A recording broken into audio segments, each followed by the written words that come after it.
ಹೇಳ್ತೀನಿ, ಸ್ಕೂಲ್ಗಳಲ್ಲಿ ನಾವು ಮಗ್ಗಿ ಕಲಿಸೋದು, ಫಾರ್ಮುಲಾ ಕಲಿಸೋದೆಲ್ಲ ವೇಸ್ಟ್. ಅದು ಕಲಿಯುವಾಗ ಕಲಿತಾರೆ, ಅವ್ರ ಕ್ಷೇತ್ರಕ್ಕೆ ಹೋದಾಗ ಕಲಿತಾರೆ. ಆದರೆ ಮಕ್ಕಳಿಗೆ ನಾವು ವ್ಯಕ್ತಿತ್ವ ಮತ್ತು ಜೀವನಕ್ಕೆ ಏನು ಬೇಕು ಮತ್ತು ಮನಸ್ಸನ್ನು ಕಂಟ್ರೋಲಲ್ಲಿ ಹೆಂಗೆ ಇಟ್ಕೊಳ್ಬೇಕು.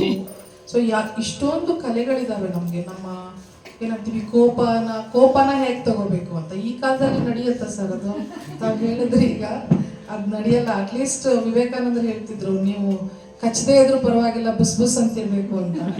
ಸೊ ಓದಿಯವ್ರಿಗೆ ನೀವು ಚೆನ್ನಾಗಿರೋ ಭತ್ತ ಗದ್ದೆ ತಗೊಂಡಿರೋ ಅಂತ ಹೇಳಿದ್ರೆ ಅವ್ರು ಇನ್ನೂ ಚೆನ್ನಾಗಿರ್ತಾರೆ. ಓದಿದ್ರೆ ನಾನು ಎರಡು ಓದಿದ್ದೀನಿ ಅಂತ ಹೇಳೋ ಅಷ್ಟು ಏನಾದರೂ ಇರ್ಬೇಕು ಇವತ್ತಿನ ಕಾಲದಲ್ಲಿ, ಆ ರೀತಿ ಇದೆ. ಬಟ್ ಆದ್ರೇನು ಕೂಡ ಮನುಷ್ಯ ಸಾಮರಸ್ಯದಿಂದ, ತಾಳ್ಮೆಯಿಂದ, ಸಂತೋಷದಿಂದ ಬದುಕಬೇಕಾದ್ರೆ ಏನೇನು ಬೇಕು ಅದೆಲ್ಲ ನಮ್ಮ ಸಾಹಿತ್ಯದಲ್ಲಿ, ತತ್ವಪದದಲ್ಲಿ ಇದೆ. ಅದನ್ನ ಗಾಯಕರು ಅವರ ಗಾಯನದ ಮೂಲಕ ನಮಗೆ ತಲುಪಿಸ್ತಾರೆ. ಅದು ಎಷ್ಟು ಸುಂದರವಾಗಿ ತಲುಪಿಸ್ತಾರೆ ಅಂದ್ರೆ, ಮೇಡಮ್ ಹೇಳಿದಂಗೆ ಅದೊಂದು ಗಂಧರ್ವ ಲೋಕನೇ ಸೃಷ್ಟಿ ಆಗ್ಬಿಡುತ್ತೆ. ನಾವು ಮುಳುಗು ಹೋಗ್ಬಿಡ್ತೀವಿ ಅದರಲ್ಲಿ. ನಾನು ಮತ್ತು ಆ ವಾಯ್ಸ್, ಆ ಸಾಹಿತ್ಯ ಇಷ್ಟೇ ಇರುತ್ತೆ, ಇನ್ಯಾರು ನೆನಪಿಗೆ ಬರಲ್ಲ. ಅಷ್ಟು ಚಂದವಾದ ಗಾಯನ. ಹಾಗೇನೆ ಇವರೆಲ್ಲ ನುಡಿಸ್ತಾ ಇದ್ರೆ ಇವ್ರು ಹೆಂಗೆ ನುಡಿಸ್ತಾರೆ ಅನ್ನೋದೇ ಒಂದು ಮಿರಾಕಲ್ ಥರ ಅನಿಸ್ತಿರುತ್ತೆ ನಮಗೆ. ಅವ್ರಿಗೆ ಜೊತೆಯಾಗಿ ಹೇಗೆ ನುಡಿಸ್ತಾರೆ, ಇದು ನಿಜವಾಗ್ಲೂ ಬರುತ್ತಾ ನಮಗೆ, ನಾವು ಮಾಡ್ಬೋದಾ ಇದನ್ನ ಅಂತ ಅನ್ಸೋಕ್ ಶುರು ಆಗ್ಬಿಡುತ್ತೆ ನೋಡ್ತಾ ಇದ್ರೆ. ಆಮೇಲೆ ಇನ್ನೂ ಒಂದು ಅನ್ಸುತ್ತೆ, ಇದನ್ನೆಲ್ಲ ನೋಡಿದ್ಮೇಲೆ ಇದನ್ನೆಲ್ಲ ಕಲಿದೆ ಹೋದ್ರೆ, ಕೇಳದೆ ಹೋದ್ರೆ ಜನ್ಮ ಏನು ಸಾರ್ಥಕ ಇದೆ ಅಂತ ಅನ್ಸ್ಬಿಡುತ್ತೆ. ಎಷ್ಟೋ ಕೆಲಸ ಮಾಡ್ತಿರ್ತೀವಿ ನಾವು, ಅದೆಲ್ಲದರ ಮಧ್ಯೆ ಇದೊಂದು ಕಲೀಲಿಲ್ವಲ್ಲಪ್ಪ, ಇದೊಂದು ಕಲ್ತಿದ್ರೆ ಚೆನ್ನಾಗಿರ್ತಿತ್ತು, ನಮಗೆ ವೇಸ್ಟ್ ಆಗೋಯ್ತಲ್ಲ ನಮ್ಮ ಜೀವನ ಅಂತ ಅನ್ಸುತ್ತೆ. ಇದೊಂದೇ ಕಲೆ ಅಂತಲ್ಲ, ನೀವು ಒಂದೊಳ್ಳೆ ಭರತನಾಟ್ಯ ನೋಡಿ ಅವಾಗ್ಲೂ ಹಂಗೆ ಅನ್ಸುತ್ತೆ, ಒಂದೊಳ್ಳೆ ನಾಟಕ ನೋಡಿ, ಯಕ್ಷಗಾನ ನೋಡಿ, ನನಗಂತೂ ಅನ್ಸುತ್ತೆ ಇದು ಕಲೀಲಿಲ್ವಲ್ಲ, ವೇಸ್ಟ್ ಆಗೋಯ್ತಲ್ಲ ನಮ್ಮ ಜೀವನ. ಬೇರೆ ಏನೇ ಮಾಡ್ತಿರ್ಬೋದು, ಆದರೆ ಇವೆಲ್ಲ ದೈವಿಕ ಕಲೆಗಳು. ಸೊ ಅಕ್ಕ ತುಂಬ ಚೆನ್ನಾಗಿ ಮಕ್ಕಳಿಗೆ ಕಲಿಸ್ತಾ ಇದ್ದೀರಾ, ನನಗೆ ತುಂಬ ಖುಷಿ ಆಯಿತು. ಪ್ರತಿ ಮಗುವಿಗೂ ಇದೊಂದನ್ನು ಕಲಿಸಿದ್ರೆ ನಾವು ಸಮಾಜಕ್ಕೆ ಬೇರೆ ಏನೂ ಸೇವೆ ಮಾಡೋ ಅವಶ್ಯಕತೆನೇ ಇಲ್ಲ. ಅದು ಮನಸ್ಸನ್ನ, ಅಂತರಂಗವನ್ನ ಎಷ್ಟು ಮೃದುವಾಗಿ, ಎಷ್ಟು ಶುದ್ಧವಾಗಿ ಮಾಡಿಬಿಡುತ್ತೆ ಅಂದರೆ, ನಾವು ಬೇರೆ ಏನನ್ನು ಕಲ್ಮಶನ ಅವರಲ್ಲಿ ಹುಡುಕಕ್ಕೆ ಸಾಧ್ಯನೇ ಇಲ್ಲ, ಆ ರೀತಿ ಮಾಡುತ್ತೆ.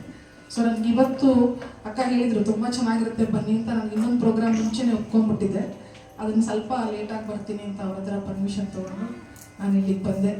ಇನ್ನೂ ಕೂಡ ಇರಬೇಕು ಅಂತ ತುಂಬ ಅನ್ನಿಸ್ತಾ ಇದೆ, ಆದರೆ ಅವ್ರಿಗೆ ಹೇಳ್ಬಿಟ್ಟಿರೋದ್ರಿಂದ ಹೋಗ್ಲೇಬೇಕು. ಇದೊಂಥರ ನಮ್ಮ ಏನಂತೀವಿ, ಲೌಕಿಕ ಜೀವನದ ದಾಕ್ಷಿಣ್ಯಗಳಿಗೆ ಸಿಕ್ಕಾಕೊಂಡ್ಬಿಟ್ಟಿರ್ತೀವಿ.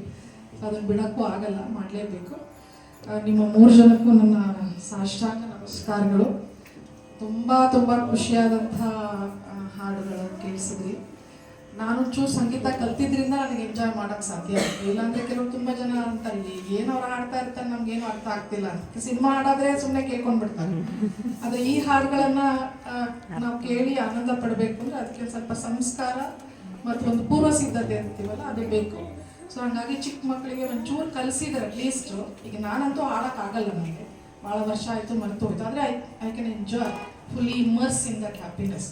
ಅಲ್ಲಿ ಬರಬೇಕು ಅಂದರೆ ಒಳಗಡೆ ಒಂದು ಸ್ವಲ್ಪ ಅದು ಇರಬೇಕು. ಸೊ ಹಾಗಾಗಿ ಎಲ್ಲ ತಂದೆ ತಾಯಂದಿರು ಯಾರು ಮಕ್ಕಳಿಗೆ ಈ ಕಲೆಯನ್ನು ಕಲಿಸ್ತಿದ್ದೀರಾ ಅವ್ರಿಗೆಲ್ಲ ಅಭಿನಂದನೆಗಳು. ಇವತ್ತು ಹಾಡಿದ್ರಿ ಮಾತೆಯವರು, ಅವ್ರಿಗೂ ಕೂಡ ಅಭಿನಂದನೆಗಳು. ಈ ಕಾರ್ಯಕ್ರಮ ತುಂಬ ಅದ್ಭುತವಾದ ಕಾರ್ಯಕ್ರಮ ಅಂತ. ನೀವು ಯಾವತ್ತೇ ಕಾರ್ಯಕ್ರಮ ಮಾಡಿ ನನ್ನ ಮಾತ್ರ ಮರಿಬೇಡಿ. ಒಂದು ಅರ್ಧ ಗಂಟೆ 1 ಗಂಟೆ ಎಷ್ಟೊತ್ತಾಗುತ್ತೆ ಅಷ್ಟೊತ್ತು ಬಂದು ಹೋಗ್ತೀನಿ. ಯಾಕಂದರೆ ನಾವು ಅವ್ರಿಗೆ ಗೊತ್ತು, ವಿನೋದ್ ಅವ್ರಿಗೆ ಬರೀ ಫೈಲು ಅದು ಇದು ನೋಡಿಕೊಂಡು ಅವರು ಬರ್ತಿರ್ತಾರೆ, ಇವರು ಬರ್ತಿರ್ತಾರೆ, ಅವ್ರ ಜೊತೆ ಮಾತಾಡ್ಕೊಂಡು. ನಮ್ಮ ಸಹೋದ್ಯೋಗಿ ಒಬ್ರು ಇದ್ದಾರೆ ಅಂತ ಹೇಳಿದ್ರು, ನೀರಾವರಿ ಇಲಾಖೆಯವರು.